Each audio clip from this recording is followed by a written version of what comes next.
Bonjour à tous, bienvenue dans cette nouvelle vidéo de la chaîne YouTube Le Prof de Maths. On va voir ensemble un exercice du programme de seconde mathématiques qui fait référence au chapitre équation de droite. Donc dans cet exercice, on va rediscuter, on va dire, des notions d'équation de droite et aussi de comparaison entre deux droites, entre deux équations cartésiennes. Donc sans plus tarder, je vous lis ensemble l'exercice. Dans chaque cas, déterminez si les droites D et D' sont strictement parallèles, séquentes ou confondues. Donc on a ici les trois propositions.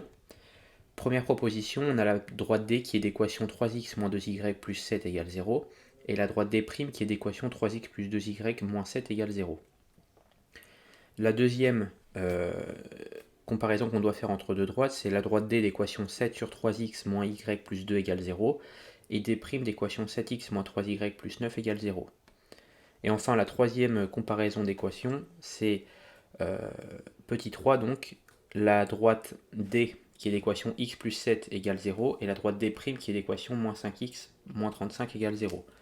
Alors juste ici, il y a le petit D qui manque, que je me permets de le rajouter. Donc l'idée, donc voilà, c'est de comparer ces deux droites, savoir si elles sont séquentes, parallèles ou confondues. Donc je vous laisse 5 secondes pour faire pause, essayez l'exercice par vous-même, et puis on se retrouve juste après pour la correction. A tout de suite.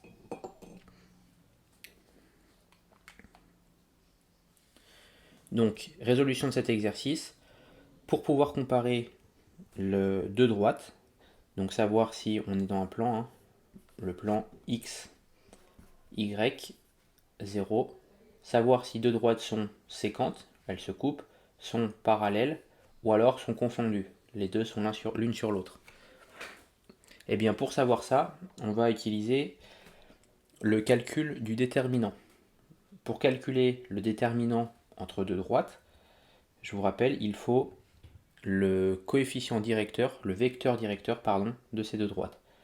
Donc qu'est-ce qu'un vecteur directeur? On a une équation cartésienne de la forme ax plus by plus c égale 0. Ça, c'est une équation cartésienne qui définit n'importe quelle droite avec a, b, c des coefficients appartenant à R. Donc a, b et c appartenant à R, c'est des coefficients appartenant à R. Et bien le vecteur directeur, un des vecteurs directeurs pardon, de cette droite, on va l'appeler U, et il va être de coordonnées moins b, a. Donc on prend l'inverse du coefficient b devant le y, ça va faire l'abscisse du vecteur directeur, et on prend le coefficient devant le x de la droite d'équation cartésienne, donc en l'occurrence a, et ça va être l'ordonnée du vecteur directeur, u. Donc n'importe quelle droite s'écrit sous cette forme d'équation cartésienne, et donc de n'importe quelle droite, on peut en déterminer son vecteur directeur, un vecteur directeur, parmi une infinité, qui sera d'équation moins b, a. Donc ce qu'on va faire, c'est qu'on va déterminer le vecteur directeur de la droite D, le vecteur directeur de la droite D', et grâce à ça, on va calculer le déterminant. Donc imaginons la droite D a pour vecteur directeur U, la droite D' va avoir pour vecteur directeur, on va l'appeler V par exemple, avec, je dis n'importe quoi, moins B2 et A2. Ici on va appeler B1 et A1. On a une première droite et une deuxième droite. Donc on va voir la droite D qui va avoir ce vecteur directeur là, la droite D' qui va avoir ce vecteur directeur là, et donc pour calculer le déterminant entre D et D', eh bien on le calcule de la manière suivante, on multiplie donc l'abscisse de U, donc moins B1, par l'ordonnée de V, donc fois A2, et ensuite on fait moins l'ordonnée de U, donc A1, fois l'abscisse de V, donc moins B2. Donc n'oubliez pas les parenthèses à ce moment-là, fois moins B2.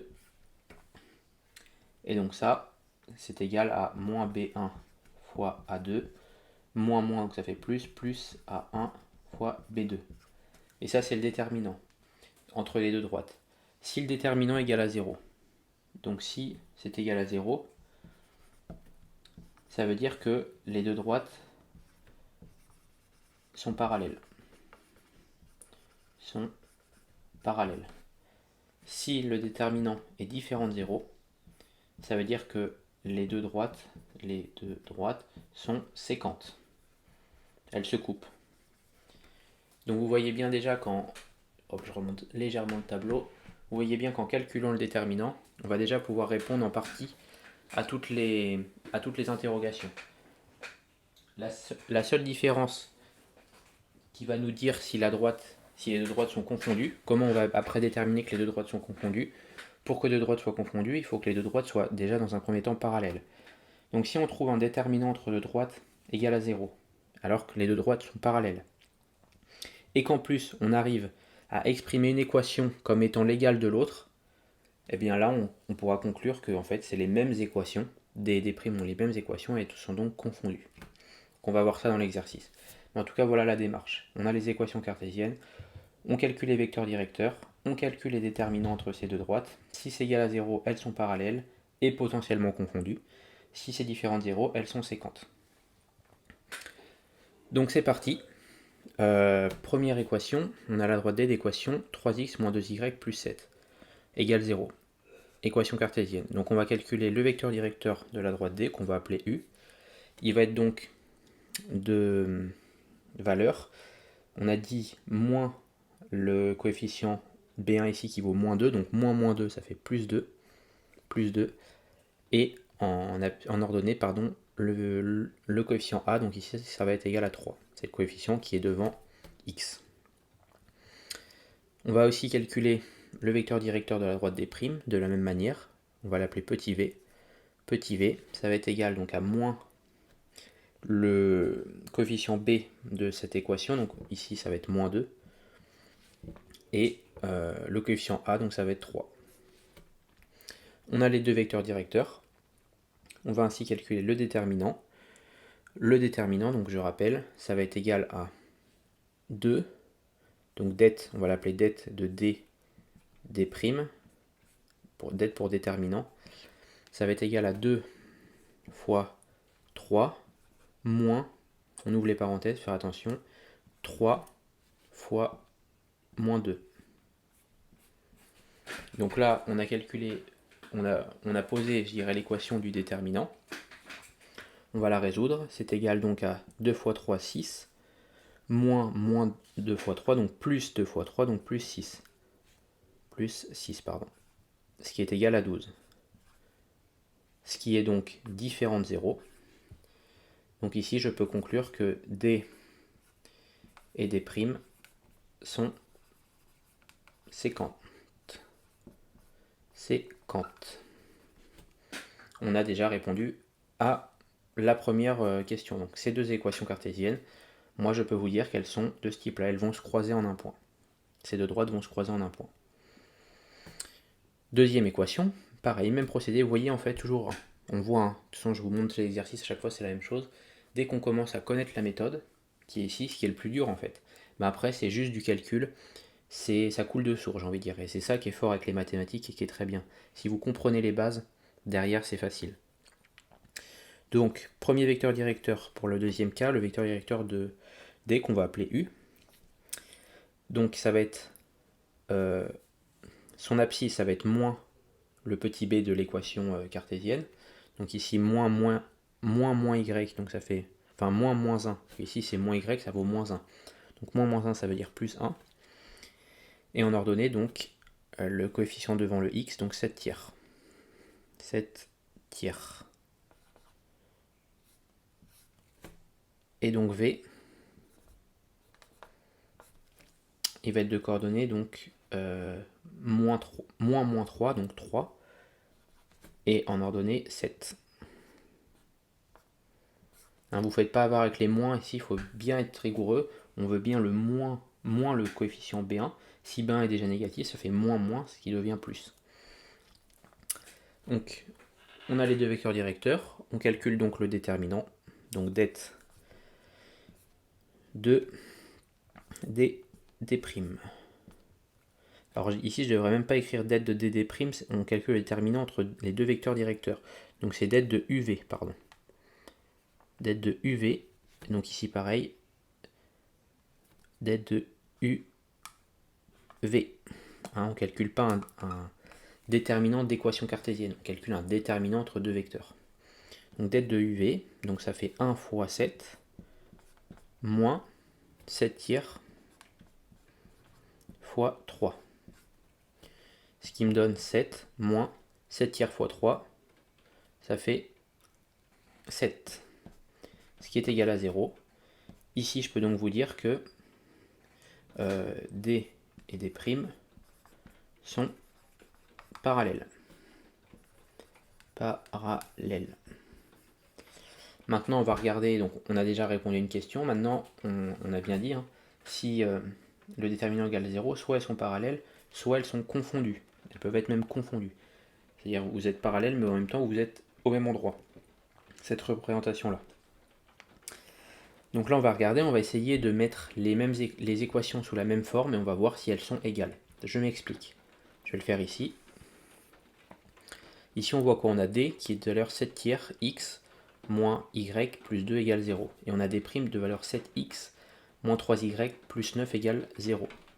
On va déjà essayer de mettre les deux équations avec le même x, c'est-à-dire ici 7x. Donc je vais multiplier ici cette équation par quelque chose pour avoir 7x des deux côtés. Donc ici, si je multiplie par 3, on voit bien, eh bien, je vais avoir 7x moins 3y plus 2 fois 3 égale 3 fois 0, 0. Donc je multiplie d par 3, d fois 3, pour essayer en fait de me ramener à la forme de d'. Si j'y arrive, c'est que les deux droites sont confondues, parce que c'est les mêmes équations. Si j'y arrive pas, c'est qu'elles ne sont pas confondues, elles sont simplement parallèles.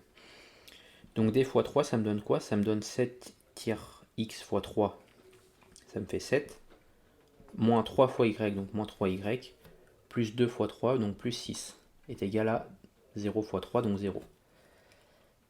Donc d fois 3, est-ce que c'est égal à d'? Donc ici on a, pardon j'ai oublié le x, 7x moins, donc on a 7x des deux côtés, on a moins 3y des deux côtés, donc ça part bien. Par contre ici on a 9 d'un côté et 6 de l'autre. Or comme 9 est différent de 6, eh bien d', je vais mettre est différent de d, c'est un abus de langage, normalement vous ne devez pas écrire ça, mais c'est pour que vous compreniez, ce n'est pas les mêmes équations, et donc d et d' ne sont pas confondus. Hop, c'est ici, tac. Donc j'ai essayé de ramener une équation comme l'autre. Je n'ai pas réussi, j'avais les deux premiers termes qui étaient les mêmes, mais le troisième était différent, donc les deux équations ne sont pas les mêmes.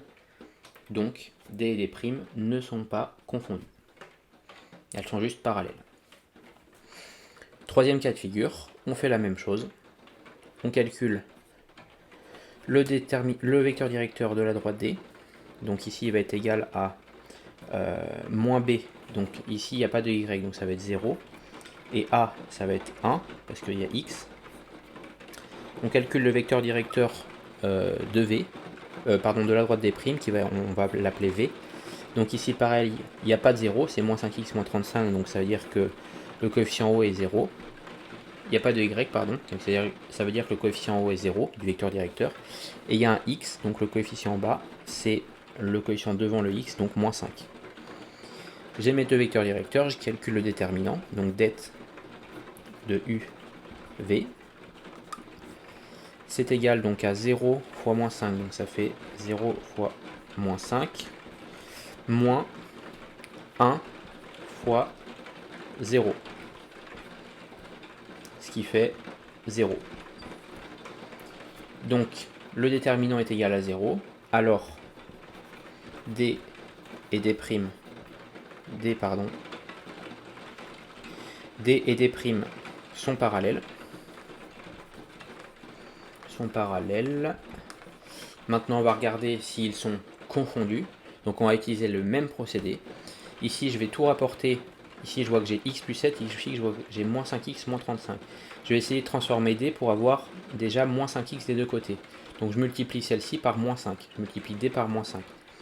Donc d fois moins 5, c'est égal à moins 5x moins 7 fois 5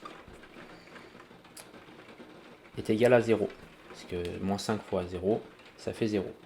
Et c'est égal à donc moins 5x moins 7 fois 5, ça me fait moins 5x moins 35. Et là, qu'est-ce qu'on observe? on observe qu'en multipliant d par un coefficient, en l'occurrence moins 5, on obtient d'. Donc c'est égal à d'. Là, dans ce cas de figure, les deux droites sont à la fois parallèles, c'est ce qu'on vient de montrer avec le déterminant, mais elles sont aussi confondues.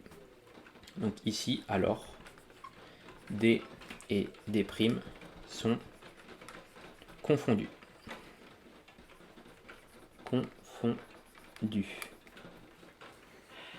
Donc là, on est dans ce troisième cas de figure-là. Ici, séquente, premier cas de figure, parallèle, deuxième cas de figure, troisième cas de figure, confondu. Donc j'espère que cet exercice vous aura plu. Donc encore une fois, un exercice important du programme de seconde que vous devez maîtriser. Avec la méthodologie qui se situe ici. Vous voyez, une fois que vous la maîtrisez, tout s'écoule normalement. Donc c'est vraiment important de comprendre d'où ça vient. J'ai essayé de vous l'expliquer. J'espère que ça vous aura aidé. Quand vous êtes arrivé à la fin de la vidéo, je vous propose, premier lien en description, vous avez un lien, donc c'est une formation de 4 vidéos 100% gratuite offerte, où dans ces 4 vidéos, j'ai sélectionné 4 exercices fondamentaux du programme de seconde mathématiques. Donc chacun des exercices fait référence à un chapitre. Équation de droite, vous voyez, c'est un chapitre du programme. Moi, j'ai sélectionné 4 chapitres dans le programme. Et dans chacun des chapitres que j'ai sélectionné un exercice clé fondamental que vous devez maîtriser. Donc vous avez, sur le même principe ici, l'énoncé. Je vous laisse faire pause et ensuite ma conclusion avec mes explications. Donc n'hésitez pas, si vous souhaitez continuer à vous former, à vous améliorer en mathématiques, et que ce format vous plaît, vous avez en description, premier lien, 4 vidéos importantes à maîtriser. Donc n'hésitez pas à continuer à vous exercer là-dessus. Et si vous souhaitez aller plus loin, si vous voulez avoir une formation complète sur le programme de seconde en mathématiques qui sera un parfait complément à votre scolarité, ne faut pas oublier non plus d'aller à l'école, mais ça va être une aide énorme pour vos scolarités, et sous un format, je pense, qui est agréable pour tout le monde, bien vous avez en description, sur mon site internet, donc leprofdemath.com, une formation complète sur le programme de seconde mathématiques. Donc comment ça s'articule? Il y a 15 modules. Chaque module représente un chapitre du programme. Équation de droite, vous voyez, c'est un des 15 modules. Donc 15 modules. Chaque module représente un chapitre. Et dans chacun des modules, vous avez en premier lieu une vidéo de cours qui vous rappelle, qui vous résume les infos importantes à savoir sur le cours. Donc on parle dans l'équation de droite de tout ça, d'équations cartésiennes, etc. Et ensuite, vous avez une série d'exercices qui en découlent. En général, c'est entre 8 à 12, 13 exercices par module. Ça dépend des modules, de la taille des modules. Mais les exercices que j'ai sélectionnés, c'est les exercices pour essayer de balayer un maximum le module en question. Donc c'est des exercices importants que vous devez maîtriser. Et vous avez le même format qu'ici, c'est-à-dire mon énoncé, et ensuite ma correction et mes explications. Donc n'hésitez pas, c'est en description, pas premier lien, attention, premier lien c'est la formation de 4 vidéos. C'est en description sur le lien de mon site internet leprofdemath.com. Vous pouvez aussi le retrouver sur internet. Vous avez donc la possibilité d'avoir cette formation en ligne donc, sur le programme de seconde mathématiques. Je vous remercie pour votre attention. Je vous souhaite plein de réussite dans ce merveilleux monde que sont les mathématiques. Et on se retrouve bientôt pour une prochaine vidéo. Allez, salut à tous!